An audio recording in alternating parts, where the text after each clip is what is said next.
ये हिंदी की क्लास शुरू की गई है सभी कंपटीशन के लिए। पहला दिन है Hindi for SSC, UP police and other competitive exam.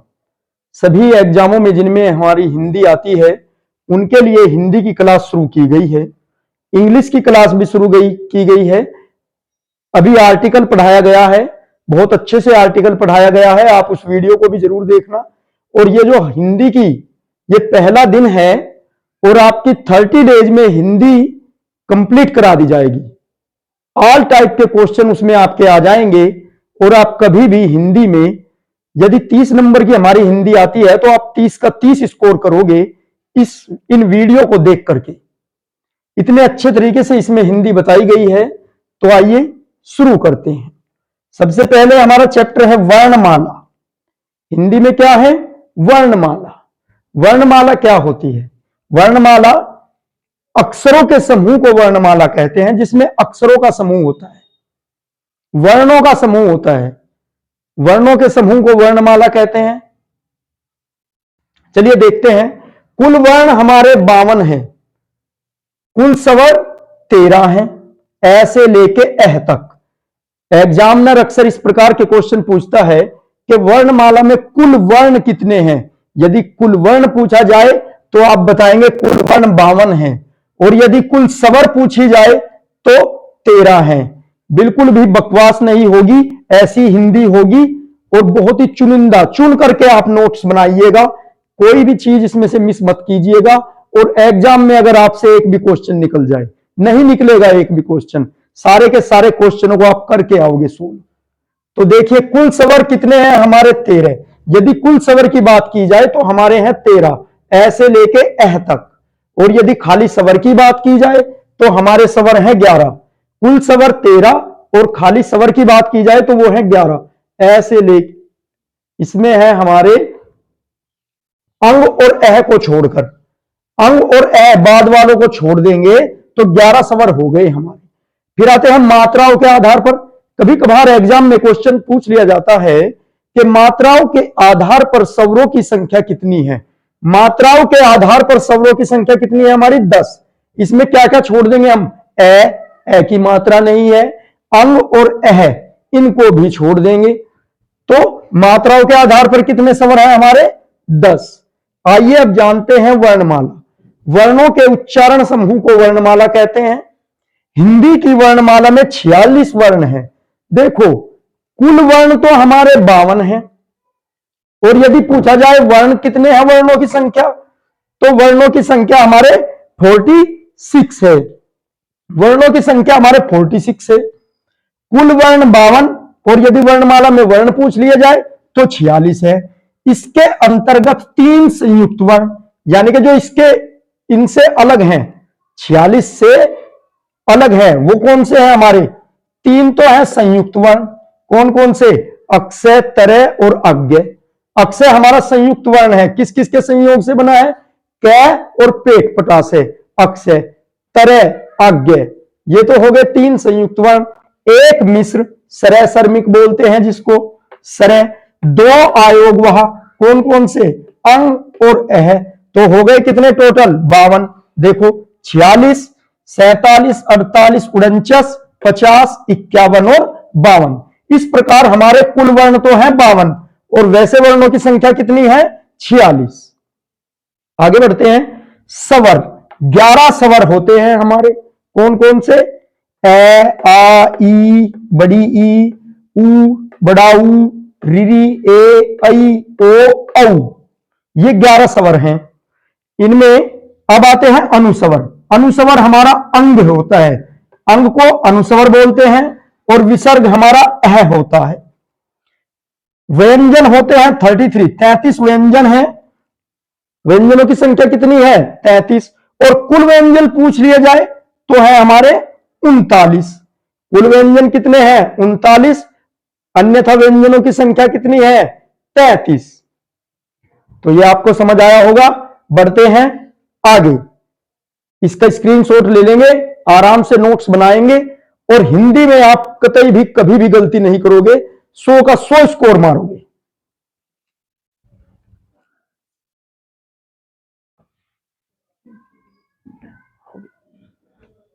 वर्णमाला। अब इसमें क्या है? स्पर्श व्यंजन।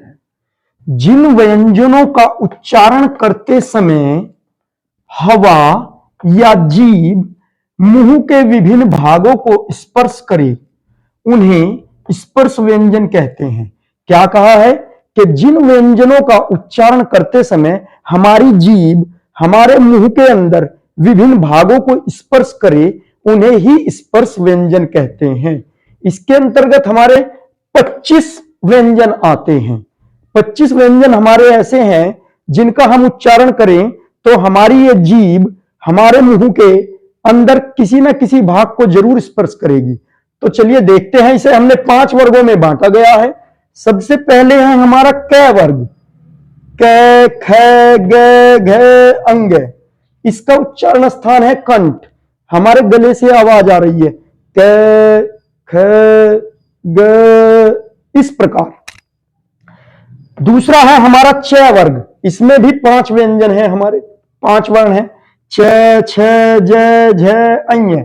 इसका उच्चारण स्थान बताया है तालु। तालु मतलब ये जो हमारी जीभ होती है, जीवा, इस जीभ के नीचे जो भाग होता है हमारा, जीभ के नीचे वाला भाग, जीभ के नीचे वाले भाग को हम तालु कहते हैं। तो हमारे तालु वर्ण कौन कौन से है? च, छ, ज, झ, अञ। जब हम इनका उच्चारण करेंगे तो हमारी जीभ हमारे तालु को स्पर्श करेगी। अब आता है ट वर्ग। ट वर्ग का उच्चारण स्थान है हमारी मूर्धा। मूर्धा क्या होता है? जीभ के ऊपर वाला भाग, जो जीभ के ऊपर हमारा है उसको टच करेगी। जैसे घंटी बजाएंगे टन टन, ऐसे ही हमारी जीभ ऊपर लगेगी जब हम इनका उच्चारण करेंगे। देखते हैं उच्चारण करके। ट, ठ, ड, ढ लग रही है। तो ये हुआ हमारा मूर्धा। इस ऊपर वाले भाग को कहते हैं मूर्धा। फिर आता है हमारा तय वर्ग। तय वर्ग में क्या है स्पर्श व्यंजन? ये उच्चारण स्थान इनका दंत। जब हम तय वर्ग के वर्णों का उच्चारण करेंगे तो हमारी जीभ हमारे दांतों को टच करेगी। कैसे? देखते हैं। त, थ, द, ध, न कर रही है। तो ये हुए हमारे उच्चारण स्थान इनका दंत। इन्हें दंतव्य व्यंजन भी बोल सकते हैं, दंतव्य वर्ण। फिर आता है हमारा प वर्ग, अंतिम वर्ग। प, फ, ब, भ, म। इसमें क्या होता है? इसमें हमारे होंठ काम करते हैं। इन्हें बोलते हैं ओष्ठीय व्यंजन। इनका उच्चारण स्थान क्या है? हमारा ओष्ठ। इसलिए ये ओष्ठीय व्यंजन, ये दंतीय व्यंजन, ये मूर्धा व्यंजन, ये तालु, ये कंठीय व्यंजन। तो इसमें क्या होता है? इसमें हमारे क वर्ग में 5 वर्ण, च में 5 वर्ण, ट में 5 वर्ण, त में 5 वर्ण और प में 5 वर्ण। तो 5 गुणा 5 बराबर 25 व्यंजन। इस प्रकार इनकी संख्या 25 है।